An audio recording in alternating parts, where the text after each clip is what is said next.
अच्छा, आज का जो हमारा लेक्चर है वो बेसिकली हमारा ऑनलाइन एजुकेशन के ऊपर है और बाकी हम कुछ नेशनल एजुकेशन पॉलिसीज़ को देखेंगे। उसको स्टडी करने से पहले प्रीवियस जो है वो थोड़ा सा हाइलाइट्स देख लेते हैं कि हम अब तक आईसीटी के बारे में देख चुके हैं, कंप्यूटर क्या है। कंप्यूटर के बाद हमने उसकी डिफरेंट सॉफ्टवेयर हार्डवेयर्स को देखा। हार्डवेयर के बाद हमने ये देखा कि कंप्यूटर का एजुकेशन में क्या रोल है। उसके अंदर हमने डिफरेंट प्रोसेस को स्टडी किया, like CBT, computer based training, computer aided training और ऑनलाइन एजुकेशन को।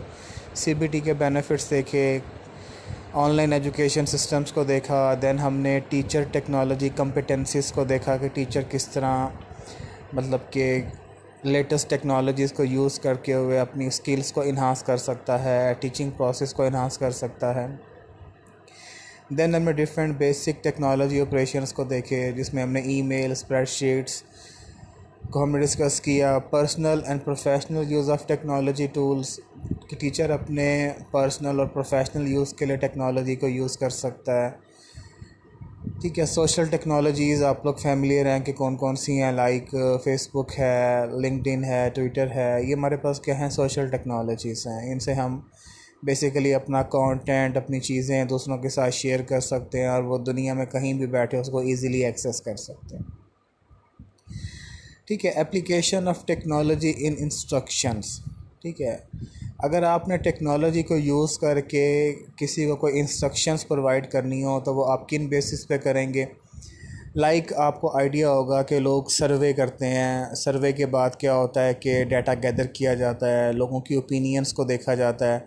लोगों की ओपिनियंस के बाद जो है वो हम क्या करते हैं कि उसके मुताबिक हम लोगों को फ़ीडबैक देते हैं। ठीक है। तो गैदरिंग, फीडबैक, ये सब चीज़ें भी आपके पास क्या हैं, टेक्नोलॉजी में इनका यूज़ है। कि पहले क्या होता था कि मैनुअल डाटा जो है वो प्रोसेस किया जाता था, मैनुअल एंट्रीज़ होती थी। उसके बाद डिफरेंट सॉफ्टवेयर आना स्टार्ट हो गए। एक बड़ा फेमस सॉफ्टवेयर है जो आप लोग भी माइट भी यूज़ करो, SPSS।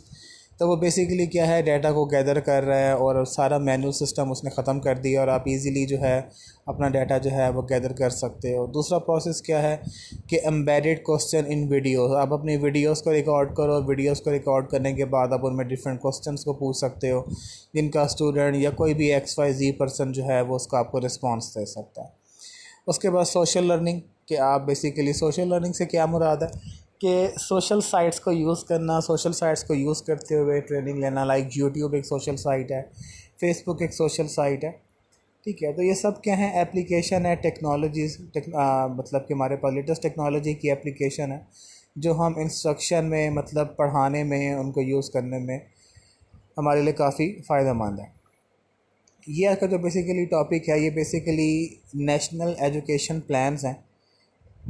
ठीक है। ये उसके कुछ हाइलाइट्स हैं।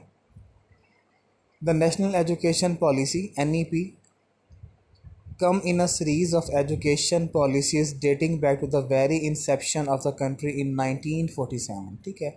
1947 जब पाकिस्तान बना, पाकिस्तान बनने के बाद ये नेशनल एजुकेशन पॉलिसीज़ को बनाया गया कि किस तरह एजुकेशंस को प्रोसेस किया जाएगा, किस तरह लोगों तक तालीम पहुंचाई जाएगी, किस तरह कोई रूरल एरियाज़ के हैं, कोई अर्बन एरियाज़ के हैं, किन किन प्रोसेस के तहत उन लोगों को ट्रेन किया जाएगा, एजुकेशन दी जाएगी। ठीक है। The review process for the NEP, मतलब नेशनल एजुकेशन पॉलिसी को जो रिव्यू किया गया वो 1998 से 2010 में इंट्रोड्यूस किया गया। And the first document, the white paper was finalised इन मार्च 2007।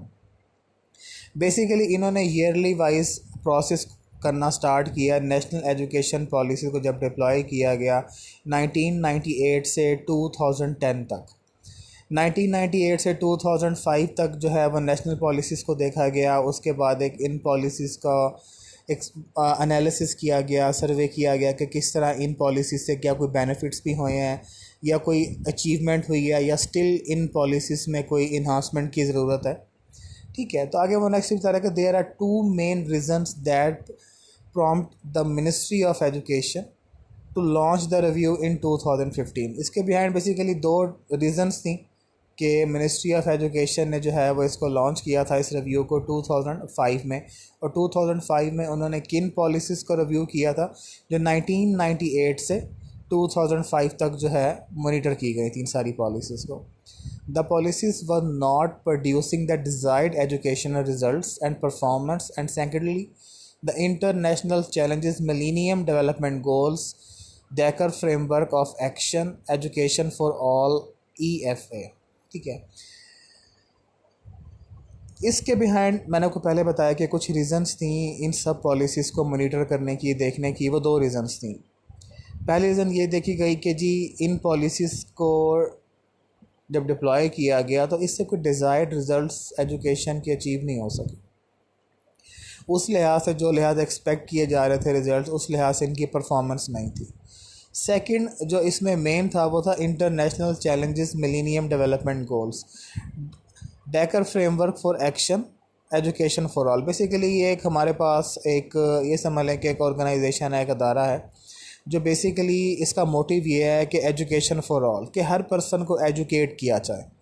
ठीक है. चाहे वो अमीर है, चाहे वो गरीब है, हर पर्सन का हक है कि उसको एजुकेशन दी जाए. तो ये मिलेनियम डेवलपमेंट गोल्स का मेन पर्पज़ ही यही था कि हर पर्सन तक एजुकेशन जो है उसको पहुंचाना.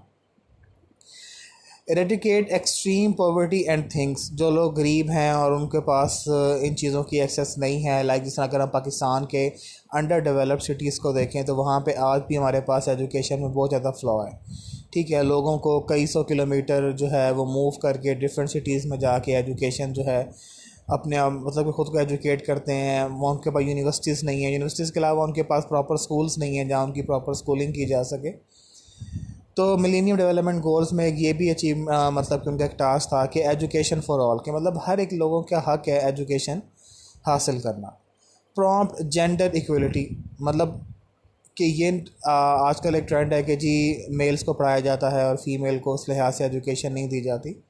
तो मिलेनियम डेवलपमेंट गोल्स में ये टास्क भी था कि प्रमोट किया जाए जेंडर इक्वलिटी को, कि मर्द और औरत दोनों का बराबर का हक है एजुकेशन जो है हासिल करना. Reduce child mortality, ensure environment sustainability and achieve universal primary education. ठीक है. बेसिकली जो चाइल्ड लेबर है या जो बच्चों को जो है वो स्टार्ट से ही एजुकेशन की बजाय काम पे लगा दिया जाता है. ठीक है. उस चीज़ को कम से कम किया जाए, इंश्योर किया जाए कि एक साफ़ सुथरी इन्वायरमेंट दी जाए लोगों को. ठीक है. और एटलीस्ट कि प्राइमरी एजुकेशन जो है वो हर एक बच्चे, हर एक जेंडर के पास जो है होनी चाहिए. ये बेसिकली सारे मिलेनियम डेवलपमेंट गोल्स थे जो गवर्नमेंट अपनी नेशनल एजुकेशन पॉलिसीज़ में इनको अचीव करती है. ठीक है. ये फ्रेमवर्क कहाँ बने? Decker framework for action, education for all. Basically ये जो है वो सिटी है सेनेगल का, वहाँ पे एक कॉन्फ्रेंस हुई थी. इस कॉन्फ्रेंस के बारे में बता रहा है कि इन अप्रैल 2000 में एक कॉन्फ्रेंस हुई थी. इसमें अंदर more than 1100 participants from 164 countries gather in decker Senegal for the world education forum. 2000 के अंदर अप्रैल 2000 में 1100 लोगों ने इस जो एजुकेशनल फोरम जो ये एक मीटिंग हुई थी इसमें हिस्सा लिया था. और ये 1100 पार्टिसिपेंट्स 164 डिफरेंट कंट्री से इकट्ठे हुए थे एजुकेशन के पर्पज़ के लिए. इनमें कौन कौन से लोग थे? Ranging from teachers to prime minister. Teacher से ले के डिफरेंट कंट्रीज़ के प्राइम मिनिस्टर्स तक लोगों ने इस एजुकेशन के प्लेटफॉर्म पे इकट्ठे हुए थे. Academics to policy maker, academics के लोग, जो लोग एजुकेशन को देखते हैं और वो लोग जो एजुकेशन की पॉलिसीज़ को बनाते हैं. The purpose of this meeting is to achieve the quality basic education for all by 2015, emphasis on girls education. इस मीटिंग के बिहाइंड जो मेन एजेंडा था ना वो ये था कि वो ये चाहते थे कि 2015 तक हम बेसिक एजुकेशन हर पर्सन तक पहुंचाएं. ठीक है. और उसका मेन एम्फेसिस क्या था, मतलब मेन फोकस क्या था? गर्ल्स एजुकेशन के ऊपर, कि गर्ल्स को काफ़ी ज़्यादा प्रमोट किया गया था कि गर्ल्स एजुकेशन पे बहुत ज़्यादा फोकस किया जाए. ठीक है. उसके बाद कुछ हाइलाइट्स हैं. National professional standards for teacher.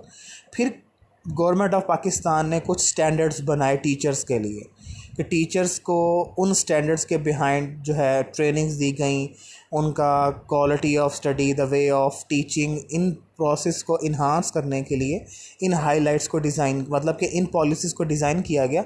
हम आज बस वो कुछ हाइलाइट्स जो हैं वो उनको स्टडी करेंगे। Government of Pakistan is committed to improving the quality of education which depends upon the quality of teacher education।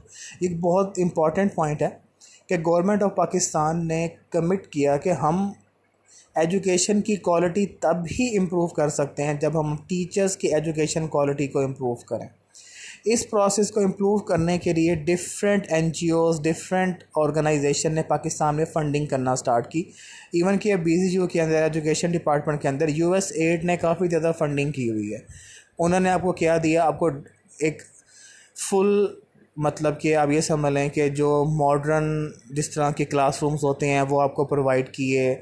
उसी लिहाज से टीचर्स को ट्रेनिंग्स दी गई कि टीचर्स जो हैं वो नए लेटेस्ट टेक्नोलॉजी से, लेटेस्ट चीज़ों से जो है मतलब कि फ़ेमिलियर हों और वो आप लोगों के लिए भी उसका बेनिफिट हो। तो ये चीज़ें to enhance the quality of teachers, national professional standards were developed by policy and planning wing, Ministry of Education, Government of Pakistan in Feb 2019 with technical support of UNESCO, मतलब United National Educational, Scientific and Cultural Organization, and financial support of USAID under Strengthening Teacher Education in Pakistan STEP project। ठीक है, 2009 में Feb में पाकिस्तान का जो ministry of education है, यहाँ के लोगों ने पॉलिसीज़ बनाई और उन पॉलिसीज़ को बनाने में जो टेक्निकल सपोर्ट दी गई वो यूनेस्को ने दी, और उस पॉलिसीज़ को डिप्लॉय करने के लिए जो फाइनेंशियल सपोर्ट थी वो हमारे पास USAID ने हमें देना स्टार्ट की। और इस कंप्लीट सारे प्रोसेस को उन्होंने एक नाम दिया स्टेप प्रोजेक्ट का। ठीक है, आप लोग भी देखते हैं कि आपकी BCU के अंदर या और पब्लिक सेक्टर यूनिवर्सिटीज़ हैं, वहाँ USAID ने बहुत ज़्यादा मतलब फ़ंडिंग की है, फाइनेंशियल एड दी हैं, क्लासरूम को इम्प्रूव किया है, थिएटर्स बनाए हैं, चेयर्स का कंसेप्ट चेंज किया है कि मतलब पहले, उसके अलावा आप प्रोजेक्टर्स क्लास में देखते हैं कि प्रोजेक्टर्स की स्टडी आना स्टार्ट हो गई कि पहले वाइट बोर्ड से लोग हट के प्रोजेक्टर्स को यूज़ करना स्टार्ट हो गए। तो इस सब के बिहाइंड जो भी फाइनेंशियल सपोर्ट है वो पाकिस्तान को USAID देता रहा। ठीक है, नेशनल प्रोफेशनल स्टैंडर्ड्स के कुछ मतलब कि हमारे पास जो स्टैंडर्ड्स है टीचिंग के लिए, उसके आगे फर्दर कुछ स्टैंडर्ड्स हैं। वो क्या है, नॉलेज एंड अंडरस्टैंडिंग, कि आपके टीचर के पास नॉलेज हो और उसको अंडरस्टैंडिंग हो अपने सब्जेक्ट की, अपने कंटेंट की, in depth knowledge of subject, उसको अपने सब्जेक्ट के डेप्थ, उसकी डिटेल, उसकी हिस्ट्री पता हो। अनफॉर्चुनेटली हम लोग जस्ट बुक पढ़ लेते हैं और हम ये समझते हैं कि बस बुक पढ़ने से हमारे पास उसका नॉलेज आ गया, तो ऐसा नहीं है। हमें हर बुक की, उसके बिहाइंड की हिस्ट्री को भी हमें देखना चाहिए। लाइक अगर हम बात करें कंप्यूटर की, मैंने आपको कंप्यूटर की डेफिनेशन बता दी कि कंप्यूटर क्या है, इलेक्ट्रॉनिक डिवाइस है एंड डिफरेंट कंपोनेंट्स का एक स्ट्रक्चर है जो डिफरेंट एनालिसिस के लिए, अरिथमेटिक ऑपरेशंस के लिए यूज़ किया जाता है। पर हम में से किसी ने भी ये फोकस नहीं किया, ये नहीं सोचा कि कंप्यूटर के बिहाइंड हिस्ट्री क्या थी, कंप्यूटर कैसे बनाया गया, इसका मेन पर्पस क्या था, किन किन लोगों ने बनाया, कौन कौन सी जनरेशन्स आई। ठीक है, तो टीचर के पास लाजमी है कि उसके पास अपने सब्जेक्ट का डेप्थ नॉलेज हो, उसको अपने सब्जेक्ट का बैकग्राउंड, उसकी हिस्ट्री, ईच एंड एवरीथिंग उसको जो है वो पता होना चाहिए। ठीक है, ये किस लिए किया गया, जस्ट स्टूडेंट की एजुकेशन क्वालिटी को इम्प्रूव करने के लिए ये सारे प्रोसेस, ये सारे स्टेप्स किए गए। ठीक है, फॉलो नेशनल करिकुलम फ्रेमवर्क। ठीक है, जिस तरह HEC ने क्या किया, या डिफरेंट हमारे जो ऑर्गेनाइजेशन, आपका डिपार्टमेंट है BCU, इन्होंने क्या किया, ये अपने करिकुलम डिज़ाइन करते हैं। करिकुलम क्या मतलब, आपकी कोर्स आउटलाइन बनाई जाती है, वो कोर्स आउटलाइन आपकी, उसी कोर्स आउटलाइन को रिवाइज़ किया जाता है, लेटेस्ट टॉपिक, नए आइडियाज़, नए टॉपिक्स, कोई नई बुक्स लॉन्च होती हैं, कोई नई बुक्स पब्लिश होती हैं, तो उनको उसमें ऐड किया जाता है ताकि स्टूडेंट का जो एजुकेशन क्वालिटी है उसको इम्प्रूव किया जा सके। Basic concepts, theories, history of subject, learning environment, learner development and human growth development. ठीक है, लर्निंग इन्वायरमेंट से क्या मुराद है कि स्टूडेंट के पास डिफरेंट तरह के रिसोर्सेज होने चाहिए, लाइक उसके पास इंटरनेट एक्सेस होनी चाहिए, हाई से हाई लैब्स होनी चाहिए कि जहाँ पे वो इंटरनेट सर्फिंग कर सके, डिफरेंट आइडियाज़, डिफरेंट चीज़ों को डिप्लॉय कर सके। ठीक है, लर्नर डेवलपमेंट मतलब उसके पास एक अच्छी लाइब्रेरी होनी चाहिए जहाँ पे उसके पास उसके सब्जेक्ट से या डिफरेंट सब्जेक्ट से रिलेटेड उसके पास मटेरियल होना चाहिए जो उसके लिए इजी एक्सेसिबल हो। ठीक है, different universities, public sector universities का मेन फोकस ही यहीं पर है कि वो लर्निंग इन्वायरमेंट मैक्सिमम यूज़र को प्रोवाइड करना चाहती है, जिससे मुराद क्या है, स्टूडेंट, कि उनका मेन फोकस ही यही है कि लाइब्रेरी पे फोकस होना चाहिए, लैब्स अच्छी होनी चाहिए, टीचर्स को ज़्यादा से ज़्यादा ट्रेनिंग्स प्रोवाइड करनी चाहिए ताकि वो नए टीचिंग प्रोसेस से, नए बेस से फेमिलियर हो सके। Disposition, behaviour, attitude and values, performance and skill, what teacher can do and should be able to do. ठीक है, टीचर के परफॉर्मेंस पे उसकी स्किल्स को इन्हांस करने के लिए ट्रेनिंग्स दी जाती हैं। ठीक है, what teacher can do and should be able to do, ये सबसे इम्पोर्टेंट लाइन है कि टीचर क्या कर सकता है और क्या करने के काबिल है। ठीक है, तो ये सब कुछ स्टैंडर्ड्स से जो नेशनल प्रोफेशनल स्टैंडर्ड्स बनाए गए थे टीचर्स के लिए, और इनका मेन पर्पस क्या था कि स्टूडेंट की एजुकेशन क्वालिटी को इन्हांस किया जाए। और इन स्टैंडर्ड्स को बनाने के लिए बैक एंड पे जो बिहाइंड पे जो मेन आइडिया था वो क्या था कि लेटेस्ट से लेटेस्ट कंप्यूटर टेक्नोलॉजीज़ का, कंप्यूटर सॉफ्टवेयर्स का उन टीचर्स को जो सीएस के मतलब कंप्यूटर साइंस के बैकग्राउंड नहीं रखते, डिफरेंट आप लोग एजुकेशन के बैकग्राउंड से हैं या और कोई साइकोलॉजी है, सोशियोलॉजी है, तो इन लोगों को लिए लेटेस्ट जो कम्युनिकेशन टेक्नोलॉजीज़ आ रही हैं उनसे फैमिलियर होने के लिए ये सारे सिनेरियोज़ को डिज़ाइन किया गया था। ये सारे इस कंप्लीट एजुकेशन पॉलिसीज़ के अंदर सिर्फ एजुकेशन नहीं, हर डिपार्टमेंट की जो है वो पॉलिसीज़ को डिज़ाइन किया जाता है। तो मेन फोकस यही था कि टीचर्स के पास कम्युनिकेशन उनकी अच्छी होनी चाहिए, उनका बिहेवियर अच्छा होना चाहिए, वो अपने सब्जेक्ट के स्पेशलिस्ट होने चाहिए, एंड उनके पास कंप्यूटर टेक्नोलॉजीज़ का जो है वो मैक्सिमम से मैक्सिमम नॉलेज होना चाहिए। ठीक है, नेक्स्ट लेक्चर में जो है वो हम देखेंगे कि इलेक्ट्रॉनिक पोर्टफोलियोज़ क्या होते हैं हमारे पास। ठीक है, इलेक्ट्रॉनिक पोर्टफोलियोज़ का थोड़ा सा आइडिया दे देता हूँ कि आप लोग फैमिलियर हैं, जैसे आप फेसबुक पे अपनी प्रोफाइल बना लेते हैं या वेब पे कोई अपना अकाउंट क्रिएट कर लेते हैं, तो ये सब क्या है, आपका इलेक्ट्रॉनिक पोर्टफोलियो है। ठीक है, तो नेक्स्ट लेक्चर में हम इसको डिटेल में जो है वो स्टडी करेंगे कि ये हमारे पास क्या चीज़ है।